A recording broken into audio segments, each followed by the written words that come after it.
This is Chapter 3, Edmund and the Wardrobe, from C.S. Lewis's The Lion, the Witch, and the Wardrobe, the Chronicles of Narnia. Edmund and the Wardrobe. Lucy ran out of the empty room into the passage and found the other three. "It's all right," she repeated. "I've come back." "What on earth are you talking about, Lucy?" asked Susan. "Why," Lucy said in amazement, "haven't you all been wondering where I was?" "So you've been hiding, have you?" said Peter. "Poor old Lou. Hiding and nobody noticed.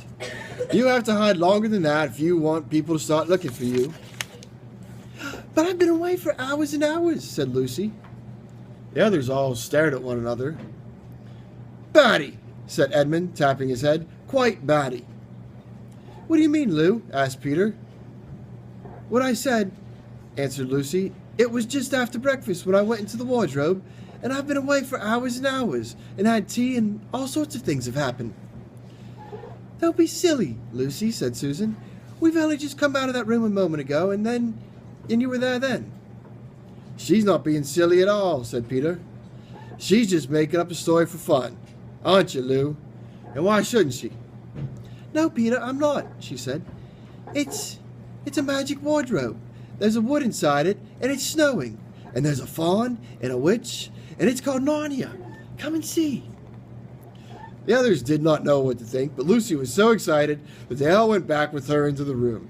She rushed ahead of them, flung open the door of the wardrobe, and cried, "Now go in and see for yourselves." "Why, you goose," said Susan, putting her head inside and pulling the fur coats apart. "It's just an ordinary wardrobe. Look, there's the back of it."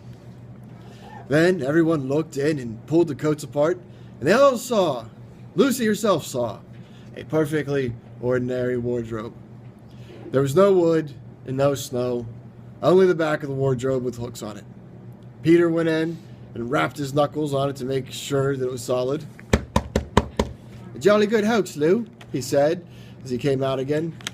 "You've really taken us in. I must admit we half believed you." "But it wasn't a hoax at all," said Lucy. "Really and truly, it was all different a moment ago. Honestly it was, I promise." "Come, Lou," said Peter. "That's going a bit far. You've had your joke. Hadn't you better drop it for now?" Lucy grew very red in the face and tried to say something, though she hardly knew what she was trying to say, and she burst into tears. For the next few days she was very miserable. She could have made it up with the others quite easily at any moment if she could have brought herself to say that the whole thing was only a story made up for fun. But Lucy was a very truthful girl, and she knew that she was really in the right, and she could not bring herself to say this. The others, who thought she was telling a lie, and silly lies too, made her very unhappy. The two elder ones did this without meaning to do it, but Edmund could be spiteful, and on this occasion he was spiteful. He sneered and jeered at Lucy and kept asking her if she'd found any other new countries and other cupboards all over the house. What made it worse was that these days ought to have been delightful. The weather was fine, and they were out of doors from morning to night, bathing, fishing, climbing trees, and lying in the heather. But Lucy could not properly enjoy any of it, and so things went on until the next wet day.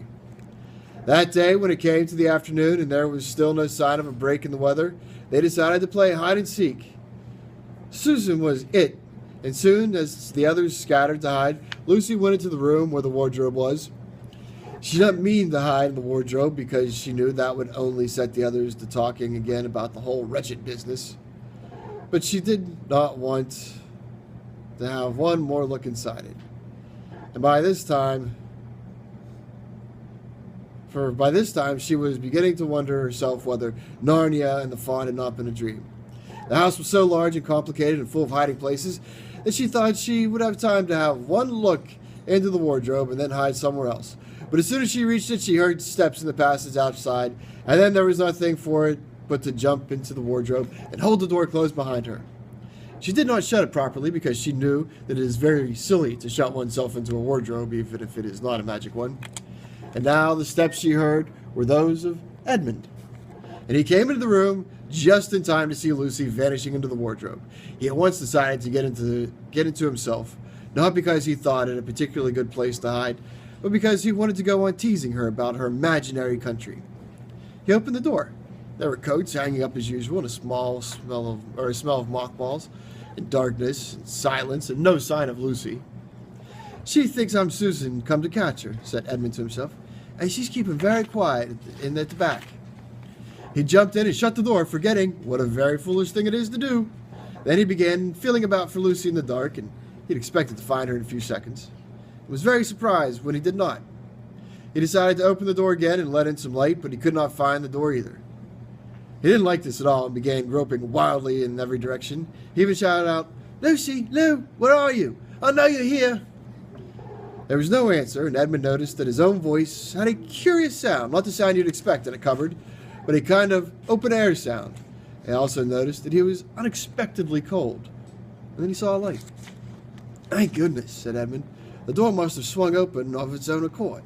He forgot all about Lucy and went towards the light, which he thought was the open door of the wardrobe. But instead of finding himself stepping out into the spare room, he found himself stepping out from the shadow of some thick, dark fir trees into an open place in the middle of a wood. There was a crisp, dry snow under his feet, and more snow lying on the branches of the trees. Overhead, there was a pale blue sky, the sort of sky one sees on a fine winter day in the morning. Straight ahead of him, he saw between the tree trunks the sun just rising, very red and clear. Everything was perfectly still, as if he were the only living creature in that country. There was not even a robin or a squirrel among the trees, and the wood stretched as far as he could see in every direction. He shivered. He now remembered that he had been looking for Lucy, and also how unpleasant he had been to her about her imaginary country, which now turned out not to have been imaginary at all. He thought that she must be somewhere quite close, and he shouted, "Lucy! Lucy! I'm here too! Edmund!" There was no answer. "She's angry about all the things I've been saying lately," thought Edmund. And though he did not like to admit that he had been wrong, he also did not like being alone much in this strange, cold, quiet place. So he shouted again, "I say, Lou! I'm sorry. I didn't believe you.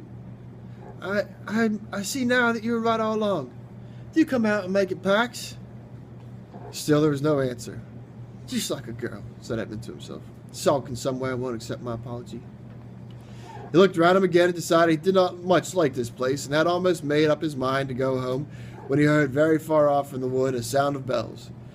He listened, and the sound came nearer and nearer, and at last there swept into the sight a sledge drawn by 2 reindeer. The reindeer were about the size of Shetland ponies, and their hair was so white that even the snow hardly looked white compared with them. The branching horns were gilded and shone like something on fire when the sun caught them. Their harness was of scarlet leather and covered with bells, and on the sledge driving the reindeer sat a fat dwarf who would have been about 3 feet high if he had been standing. He was dressed in a pair in polar bear's fur, and on his head he wore a red hood with a long gold tassel hanging down from its point. His huge beard covered his knees and served him instead of a rug. But behind him, on a much higher seat, in the middle of the sledge, sat a very different person, a great lady, taller than any woman Edmund had ever seen. She also was covered in white fur up to her throat, and held a long, straight, golden wand in her right hand, and wore a golden crown on her head. Her face was white, not merely pale, but white like snow, or paper, or icing sugar, except her very red mouth. It was a beautiful face in other respects, but proud and cold and stern. The sledge was a fine sight as it came sweeping toward Edmund with the bells jingling, and the dwarf cracking his whip, and the snow flying up on each side of it. "Stop!" said the lady, and the dwarf pulled the reindeer up so sharp that they almost sat down. Then they recovered themselves and stood champing at their bits and blowing. In the frosty air, the breath coming out of their nostrils looked like smoke. "And what, pray, are you?" said the lady, looking hard at Edmund.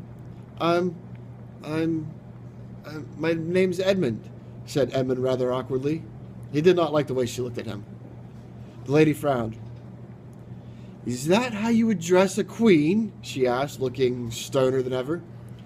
"I beg your pardon, Your Majesty. I didn't know," said Edmund. "Not know the Queen of Narnia?" cried she. "Ha! You shall know us better hereafter. But I repeat, what are you?" "Please, Your Majesty," said Edmund, "I don't know what you mean. I'm at school. At least I was. It's the holidays now."